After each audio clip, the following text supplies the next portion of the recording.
Okay, let's say a few words here about the mission field, right? Mission field. Okay. Maybe what we'll do is we'll start with a few maybe a few questions just to get it going. I was a missionary in Germany for 12 years. I was also I was in Ukraine for 1 year, right after Bible school. I graduated from Bible school. No, I got married in January, graduated in May, and then went on the mission field in August with my wife, and we were just married for a few months.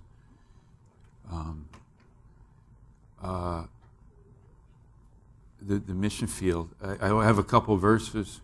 What do you want, Pastor Schaller? What do you want for what us to say? Or okay, okay, okay. Well, I'm going to ask you a few questions.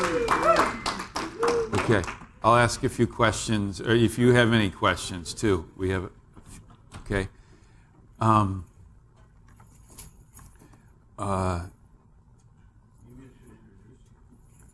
Okay, I just did a little bit. Yeah. Was here in Bible college. We met him maybe first time in China. He went as a missionary from his own church. He met Greater Grace. He came here to Bible school. And then he's gone out to the mission field in Ukraine, lived there for a while, and then also Germany. And was part of the church planting work in Berlin, Germany. So, and lived there 10 years. Well, yeah. 12 years. Okay. Well, one thing was sitting in class here. It was like, I think as I was sitting back there tonight is like, could this, this like, it sounds like a bad picture, but could this dead stone, this was my thought, do it again?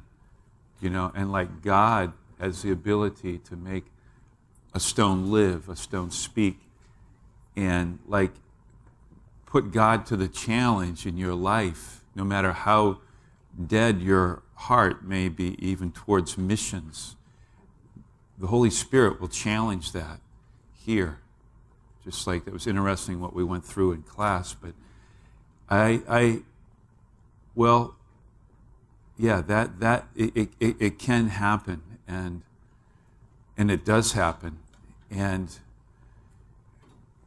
well, just to make it two things, I'll say two things. One thing in my life was just to go, and this isn't flattery, but I went with Pastor Schaller to Europe. Like this Malmo, we had this conference in Malmo, and Ulla was there, right? And that was revolutionary in my life. And one reason was, and it's actually the second part, the same thing as in the second part, is I saw like God use a man, and it was Pastor Schaller, and just the teaching and the way it was stirring up in my life, at that time. And we were just sitting there. It was like some little, almost like chapel or building in the middle of a park that Pastor Matti had found. And there was a chalkboard in there, and we had Bible school. We had a few people from Eastern Europe, and it was right when it was starting to open up. And I saw God use a man, and that was amazing. And and then we say, could that be me? And then always encouraged when you came home from the mission field, we were always like ducking in our seats, like afraid, not afraid, but almost like we were always challenged, like that we could go, and like that could be me. And that was that. And then in Ukraine, I saw God use Pastor Chris Moore. Like I was his assistant, his helper and his friend. And that was my really first mission field with Greater Grace, where we were church planting. I was in China before. It was a little different, but this was after Bible school. And I saw God. I was like one-on-one, like we were together every day. And I saw God do, I think I've shared it in one class before, like what God did in Pastor Chris's life was amazing. Like the wisdom that he had from the pulpit. And like he could preach for 3 hours, and it was like every sentence was fresh, and like I was getting this conviction in my life, and it was I saw it before my eyes, and I saw what God did in the Ukraine, and it's like I was fresh out of Bible school, but and then I got to see this like God take a man and just like give him so much wisdom and so much vision and so much compassion for people, and I was amazed. It was like you could just tell it was a gift. It was like something that I was thinking like, wow, I could never even get that. You know what I mean? I could never get that compassion, that wisdom, that fervor. I could never even get, and it was like a gift to him. And so I'm sure that left an impression in my life, to see that what God did in Pastor Chris's life. And he's young. He was younger than me. He was, in his mid-20s. He had been in Poland already as a missionary. That was. And then God did a great work in people's lives in that country. It was an amazing, fruitful time.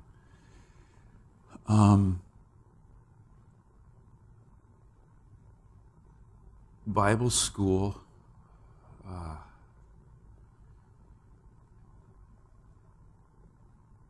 Wow, you could just feel your mind getting transformed.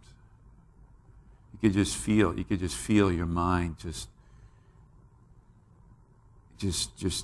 getting grace orientated, and you're just like dropping weird concepts that you had about God in your life. I remember that. And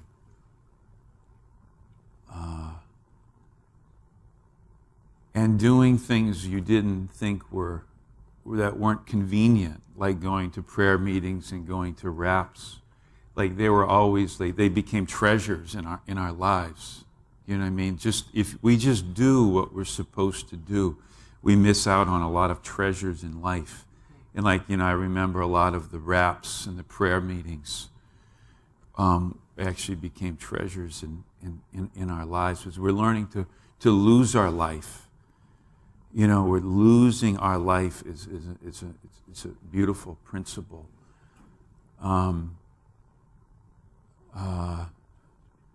Missions in Germany.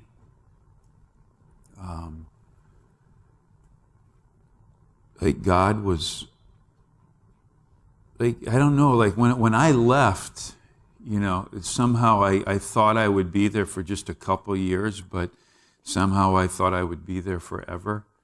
We have that feeling on the mission field, like you don't know how long you're going to be there, but and you're giving that to God all the time. And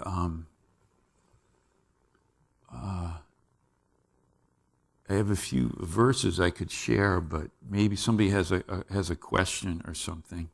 Does anybody have I just love that. I was sitting back there tonight, could put God to the challenge and say, could he get this dead stone, that's something that's not moving anywhere, has no ambition or desire or even ability, a dead stone, and could he make it live, into a living stone?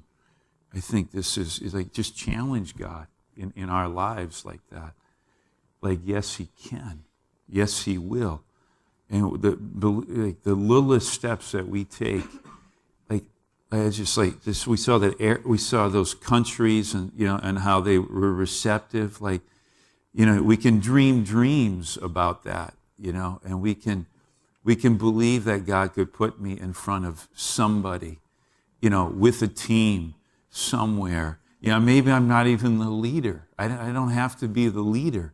Like God just wants to take maybe me, maybe my wife and I, maybe a group of us, and like we can dream these things like this, and we can believe that, and we can live like that. Yeah. Does anybody have any questions? Yeah. How did you get to Germany that you decided that was the place to go? Yeah, I was here for 5. I came back from China. I came back from Ukraine, and I was teaching in the day school, and I was helping in the day school teaching, and then basketball, and then I was also had a sales job. I was just working, spending a lot of time here, and a team was going to Germany. It was actually three different pastors were going.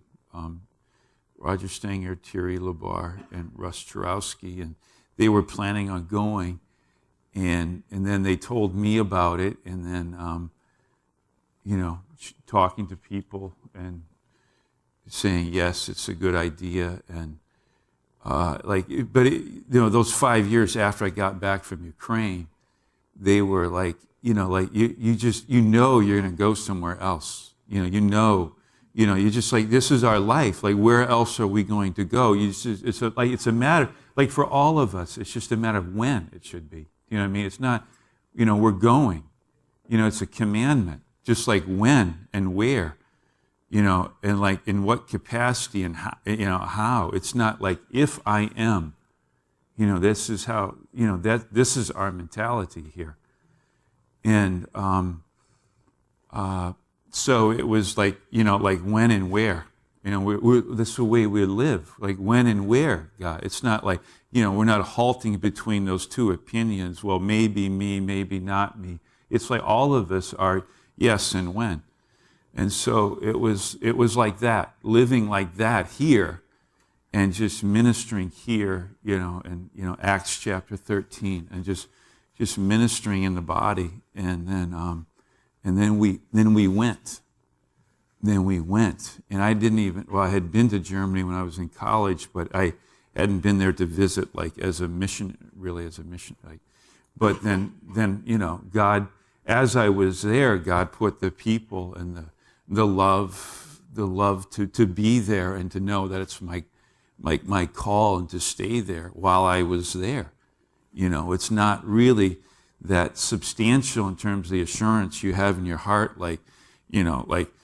God has said this is absolutely true, and it's like you go over there in fear and trembling, and desiring God just to continue to lead you. And that's we're hearers. We're not a hearer and then we stop. We were hearers. So that's what, and then it grew. Then it grew while we were there. And some of there were some changes in the ministry. I became the pastor, and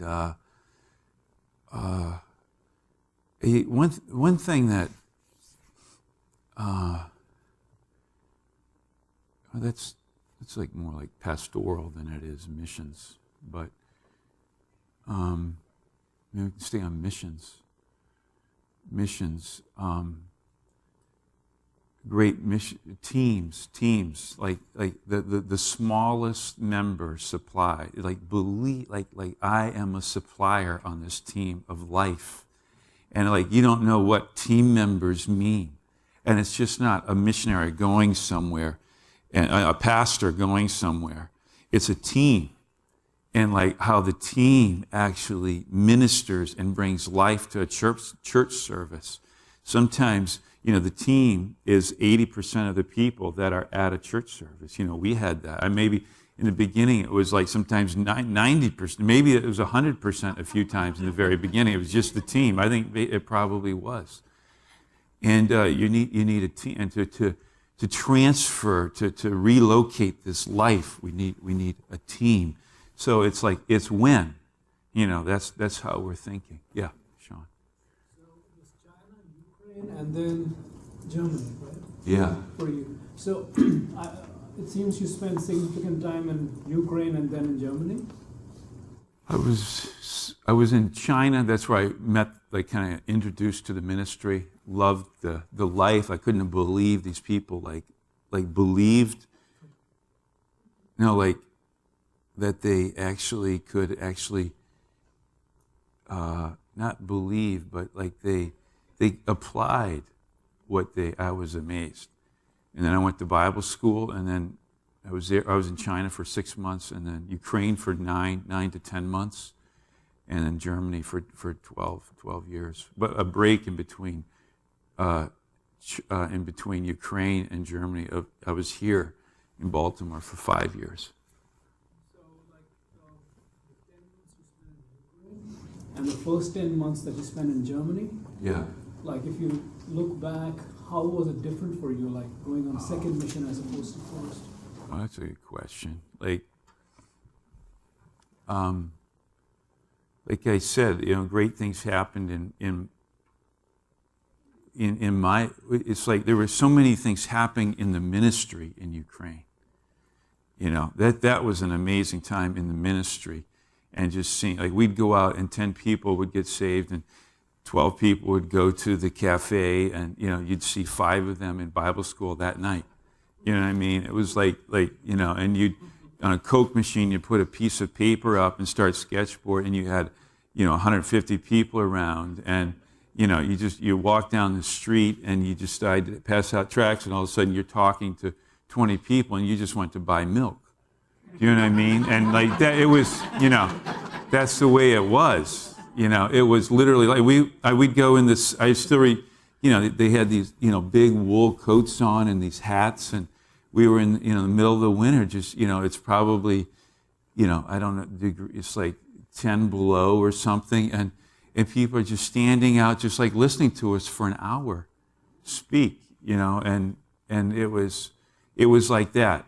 One thing when we went to Germany, we had a team, and there were a lot of dynamics on the team, and to sort through all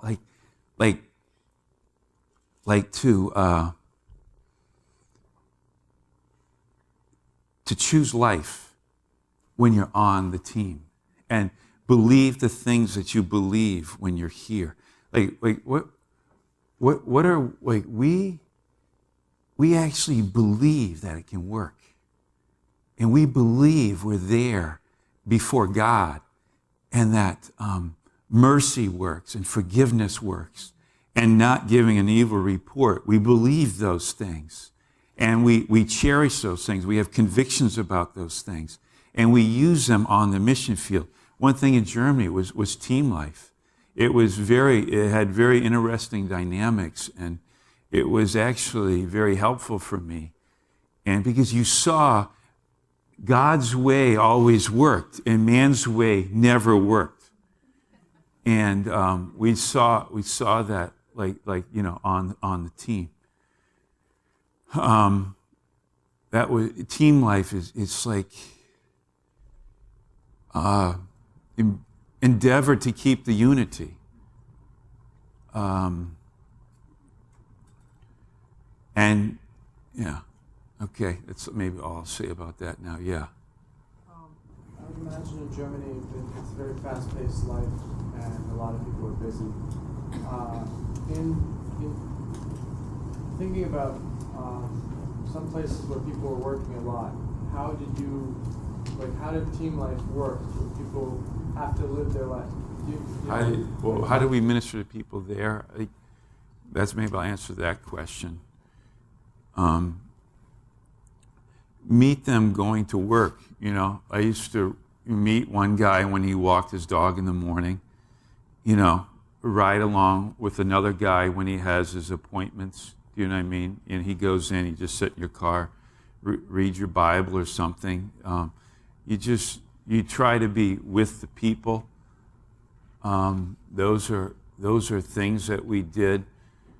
We had a lot of things like at our house or at other people's houses. We did a lot of that. Like at people's houses, or always doing it, visiting people.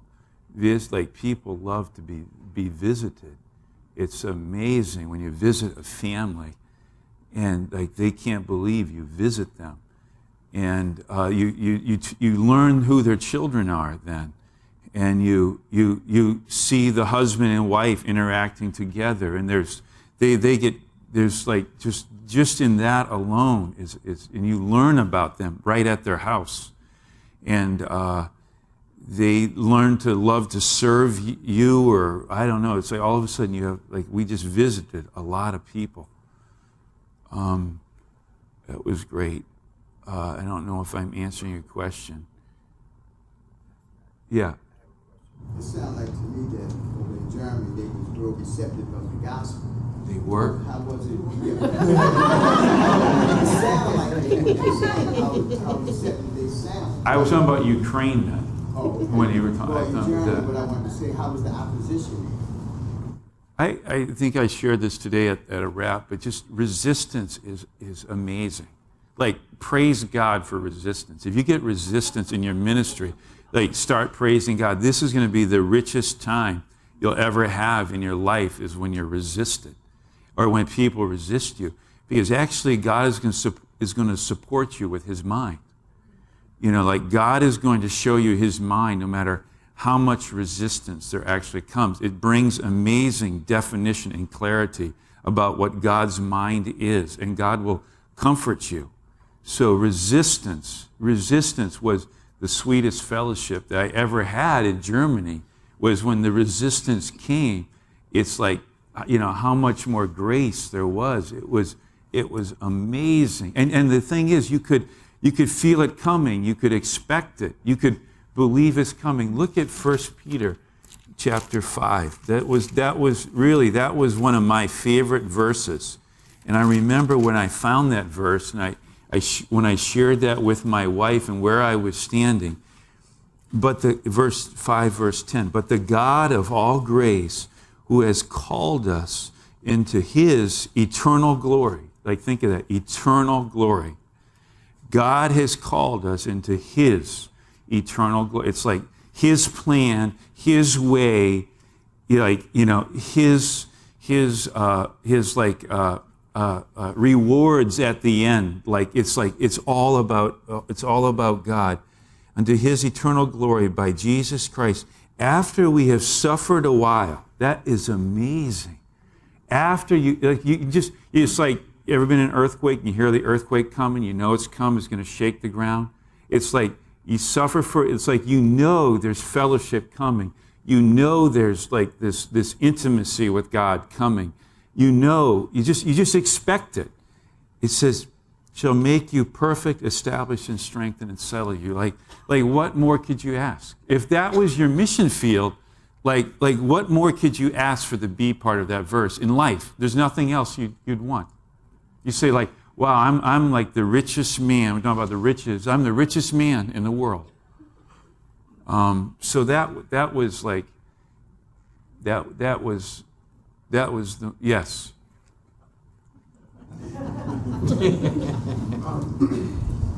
After you find out that you've been sent to a particular place, what do you think you should learn about that particular place and prepare yourself for more, so you're not blindsided? About people?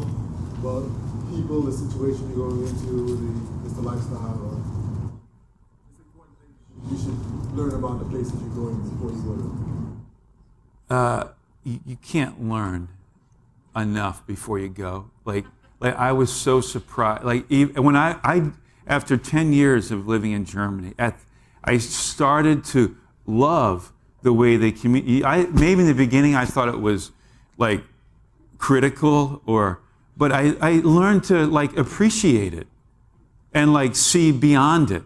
And I never could have read that, or like I had to be there and go through like failures and go through like me doing the wrong thing at the wrong time to actually learn about how to love people and to see beyond that.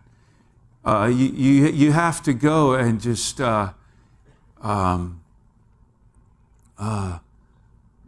make mistakes. You have to make mistakes, and like I just say, like, choose life. Like, you want life. Like, which one's going to be life? Which one is the right before God? And you're making those decisions on the mission field. And you can't study a culture. I don't think, this is my opinion, you can study a culture enough. There's number one is, number 1 through 10 is, there's also demonic warfare that you can never predict once you get there, and the strategies of Satan. Like if you know here how to trust God, like, you have prepared yourself for the mission field, and you're choosing life. And somehow you want to serve, and you believe that as you lose your life, you'll find life.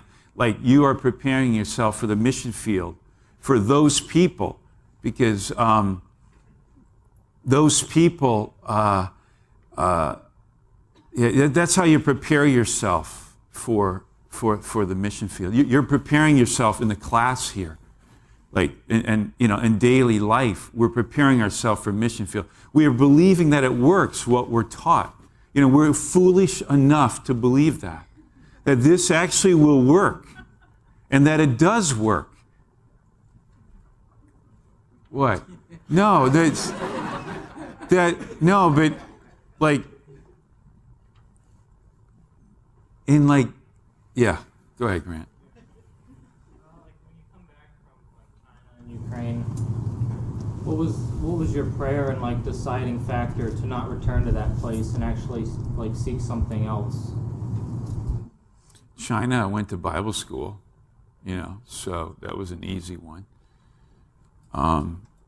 Came back from Ukraine, and my wife was pregnant, and I guess that doesn't sound like a good excuse, but it was.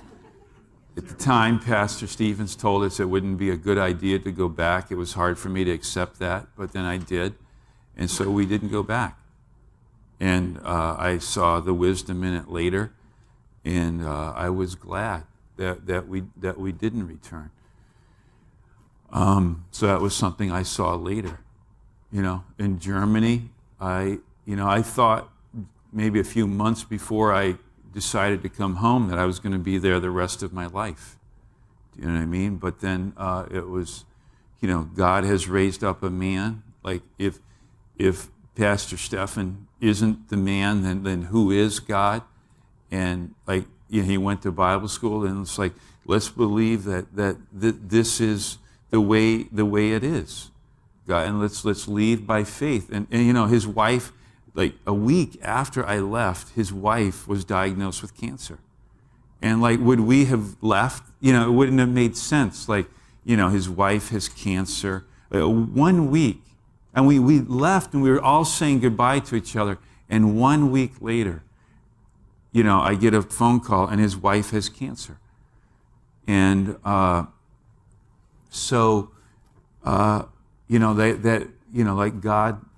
God has his wisdom, So that's I don't know if that answers any more questions. I'll just share. Justin? Is it ever hard to get alone? Alone? With God? Oh, alone. That's for money. It's like.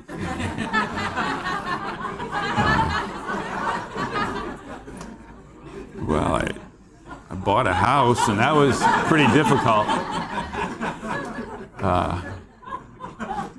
Yeah. Don't think I really want to get alone anymore since that. No, I alone with God. My bicycle was a great time.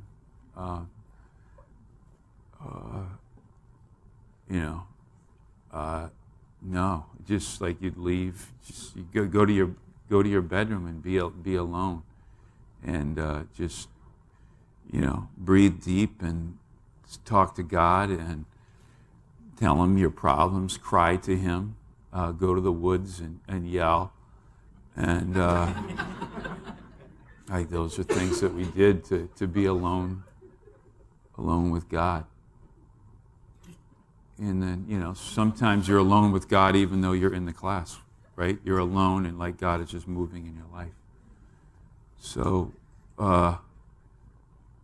and sometimes we ask God, like, can I just be alone right now? And you kind of purpose to be alone.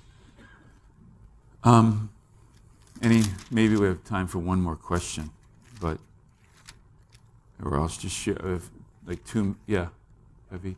The most important thing you've learned, Pastor, about being everything. Well, maybe I'll share this verse, okay? And then that's where we'll end. And I think this was, two things. One thing, like live with a clean conscience, that you're trusting God and that you're choosing life. That was like, you had so much clarity in your mind when you knew you had a clean conscience before God.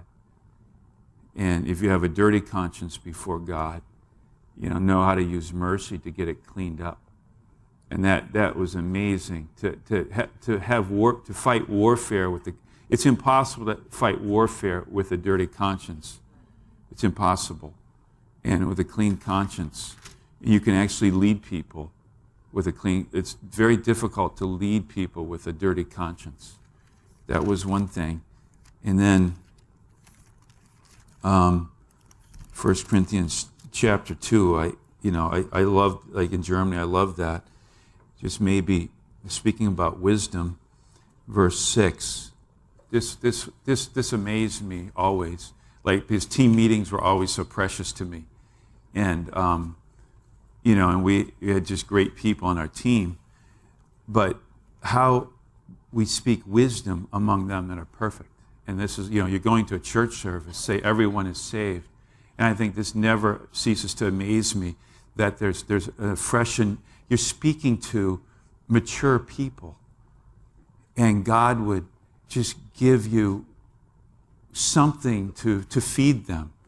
And it would be fresh and it would be new. I was amazed at this verse when I ministered in Germany, that I could have wisdom to give to somebody that's perfect.